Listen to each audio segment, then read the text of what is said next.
Okay, so there's a technique right now being tested in labs where you can take a picture of something using light that never actually hits the thing you're photographing. I'm sorry, what? I know, and the thing they want to photograph? The blood vessels inside your brain, through your skull. Welcome to KPsphere Signals. I'm Brian. I'm Rachel, and I was told this episode was going to be about brain stuff. Which, fine. But nobody said we were going full Doctor Strange today. It is Doctor Strange. It's literally quantum magic that is also real physics, and I cannot stop thinking about it. Okay, okay. But before you spiral, set the scene. Why does this matter? Like, we already have MRI machines. Right, so MRI. Amazing. Also, the size of a small car costs like $3 million, dollars, requires you to lie perfectly still in a tube, and needs cryogenic cooling, like liquid helium, to see your brain. Okay, yeah, that's a lot of infrastructure to look at my sad little head. And fMRI gives you blood flow, but the spatial resolution for deep vascular structure? Not great. CT scans involve radiation. And if you want to map the tiny blood vessels deep inside the brain, like 4 to 8 centimeters below your scalp, you basically have no good non-invasive option right now. Wait, 4 to 8 centimeters? Through bone? Through scalp, through skull bone, through the fluid layer, through brain tissue, yeah. Okay, I'm listening. How is light supposed to get through all of that? So here's the thing. Near-infrared light actually penetrates biological tissue better than visible light. It's why if you put a flashlight against your hand in a dark room, your fingers glow red. The tissue scatters the light, but infrared gets through. Oh my God, I did that as a kid. My mom thought I was broken. We all did that, but the skull is a nightmare. Skull bone attenuates, meaning blocks and scatters, infrared photons by 2 to 3 orders of magnitude compared to soft tissue. Okay, I need that in human. 2 to 3 orders of magnitude means, It means the skull is eating somewhere between 100 and 1,000 times more of your signal than muscle or skin would. You send in 1 million photons, you might get 1,000 useful ones back. that sounds like a problem that ends the whole plan. Right, except, and this is where it gets unhinged. What if the photons you're using to build the image never actually have to go through the skull at all? I feel like you're about to say something that breaks my brain. Ghost imaging. The technique is called ghost imaging. And it's genuinely one of those things where you read the description and you think someone's messing with you. Okay, Professor, break it down. Slowly. All right, so you start with a crystal, a nonlinear optical crystal, something like PPKTP or lithium niobate, and you hit it with a laser. Cool crystal, laser, got it. And something called spontaneous parametric down conversion happens inside the crystal, which sounds terrifying, but basically means 1 photon goes in, 2 photons come out, and those 2 photons are quantum entangled. Entangled like Einstein's spooky action thing? Exactly that. They're linked. What you do to one, the other one knows about it, instantly, regardless of distance. I hate this. I love this. Keep going. So you've got this pair of entangled photons. You split them up. One of them, call it the signal photon, you send toward the object you want to image. In this case, eventually through the skull. Okay, The other one, the idler photon, never goes near the object. You send it directly to a fancy camera, a high-resolution spatial detector. wait. The one that goes to the camera never touches the brain? Never. Doesn't go anywhere near it. And the one that does go through the skull, you don't even need a high-res detector on that side. You just need to know if it arrived or not. A bucket detector, they call it. Just yes or no. Shut up. The image gets reconstructed on the camera side from the photon that never touched the brain by correlating what the bucket detector saw with what the spatial camera saw, because they're entangled. They share information. So you're basically using the quantum link as a communication channel to smuggle image data. Rachel, that is the best explanation I've ever heard, and I'm going to steal it. You're welcome, cite me. The point is, the photon doing the looking can be a crappy beat-up photon that survived the skull massacre. You only need to detect it with a low-resolution bucket. The image quality lives in its entangled partner, which had a nice clean trip to the camera. Okay, that's genuinely clever. Like, annoyingly clever. The physics of this has been proven. Not in brains yet, the validation is in non-biological scattering media, like turbid liquids and thick tissue phantoms, but the core principle works. So we're not at scan your brain in the parking lot yet. The research data puts this at technology readiness level 2 to 3 for the specific brain application, which means the physics is proven, the concept is validated, but the full system for transcranial deep imaging still being built. Okay, so who's building it? Give me names, give me places. I want to picture this. So the funding trail is fascinating. University of Washington has pulled in nearly $1 million in tract awards just from recent cycles, 559K in one grant, 389K in another. University of Vermont, University of Colorado at Boulder, Virginia Commonwealth. There's a cluster of American universities quietly stacking chips in the underlying quantum sensing tech. And it's not huge money by biotech standards. Right, we're talking about $9.4 million in tract funding across the specific awards we analyzed. But that's just the visible surface. The broader quantum sensing investment ecosystem, globally, is running at $2 to $3 billion a year. Okay, that's a different sentence. That's the infrastructure money. The photonic chip companies, the detector manufacturers, the entangled photon source startups, all of that feeds into making ghost imaging viable. And what's the China angle? Because I feel like there's a China angle. Oh, there is absolutely a China angle. So there's a cluster of Chinese-funded research specifically targeting radiation alternative biomedical imaging and spatially matched photonic structures that are direct precursors to this tech. Okay, so Beijing looked at quantum ghost imaging through skull bone and said, yeah, we want that. And the analysis flags this as currently underweighted in Western competitive assessments, meaning the U.S. government is not paying enough attention to how far China is in this specific lane. That seems like someone's going to write a panicked congressional memo about this situation. Give it 18 months. Okay, so let's talk about the actual obstacles because I have questions. Like, the entanglement thing is cool, but maintaining that quantum link through a skull full of bone and fluid and brain goo, that seems hard. It is extremely hard. So the issue is photon budget. To build a usable image, you need enough correlated photon pairs to reconstruct the spatial information. And when your skull is eating most of your signal photons, even the bucket detector side is suffering. So you need more photons going in. You need a brighter source. And brighter SPDC sources, spontaneous parametric down conversion sources, are one of the key bottlenecks right now. But here's what's changing. Okay, I want the thing that makes this go from cool lab demo to real device. Three things are converging, and they're all happening right now. First, superconducting nanowire single photon detectors, SNSPDs. They detect individual photons with insane efficiency, and they used to require cooling down to like 1 Kelvin. Which is colder than space, literally colder than outer space. Yes, but next-gen SNSPDs are now operating above 4 Kelvin, which sounds like still very cold, but in cryogenics terms is a massive infrastructure reduction. Like the difference between needing a dedicated facility and needing a box the size of a mini fridge. Okay, that's actually a big deal. Second thing, AI accelerated compressed sensing.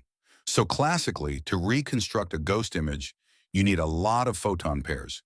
The algorithm needs statistical density, but new AI-driven reconstruction methods are cutting the required photon budget by 60 to 80%.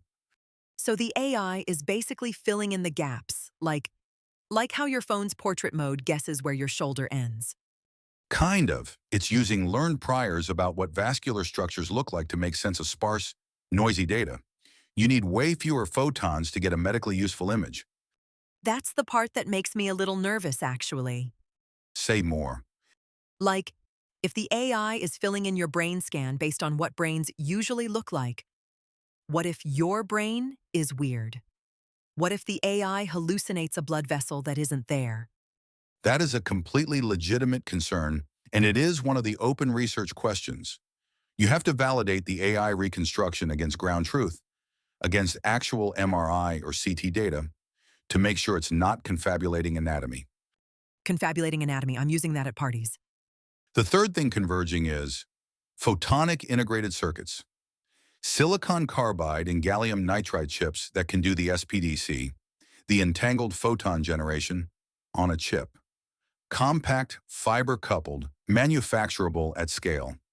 So instead of a giant optical table covered in mirrors and crystals and lasers, You're moving towards something that could eventually sit in a wearable, or at least a device that doesn't require a whole lab to operate. okay, I want to come back to the wearable thing because if that works, that's not just a medical device. That's a different world. Let's go there. So right now, the primary framing is clinical. Non-invasive deep brain vascular mapping. Think stroke diagnosis, TBI assessment, cerebrovascular disease monitoring, things you currently need an MRI or CT for. Things that right now require you to be in a hospital. Exactly. And the addressable market for non-invasive neurodiagnostics by 2035 is estimated at $12 to $18 billion, with a B. Okay, so there's a gold rush aspect to this. The window for staking IP position and research leadership is estimated at 18 to 30 months before the academic preprint volume and patent filings hit critical mass and everybody piles in. So whoever builds the foundational patents in the next 2 years basically owns the toll booth. That is exactly the play. And then you've got the DARPA angle, Oh no. because the military applications are not subtle. Warfighter neurological monitoring, traumatic brain injury triage in austere environments, like in the field, not a hospital, and Wait, what was the third one? You said non-cooperative subject neurological assessment? yeah, so that phrase is doing a lot of work. That means scanning someone's brain without them agreeing to it. That's what non-cooperative subject means in a defense context? Yes, Brian, I know. that's terrifying. That is kind of terrifying, actually. Yeah, the same technology that could diagnose a stroke in a remote village could also, in theory, down the road, scan brain activity through a wall without consent. And we're just building it anyway. I mean, the physics doesn't care about the ethics. The physics just works. What we do with it is the question that nobody's really publicly wrestling with yet, because we're still at TRL 2. This feels like every sci-fi movie where someone invents something incredible and then immediately someone evil shows up. The gap between cool lab result and thing that changes society is usually filled with a bunch of decisions that happen quietly in funding committees and patent offices. Okay, let me ask the dumb question. How long until this is actually a thing? Like a real, working, clinical thing?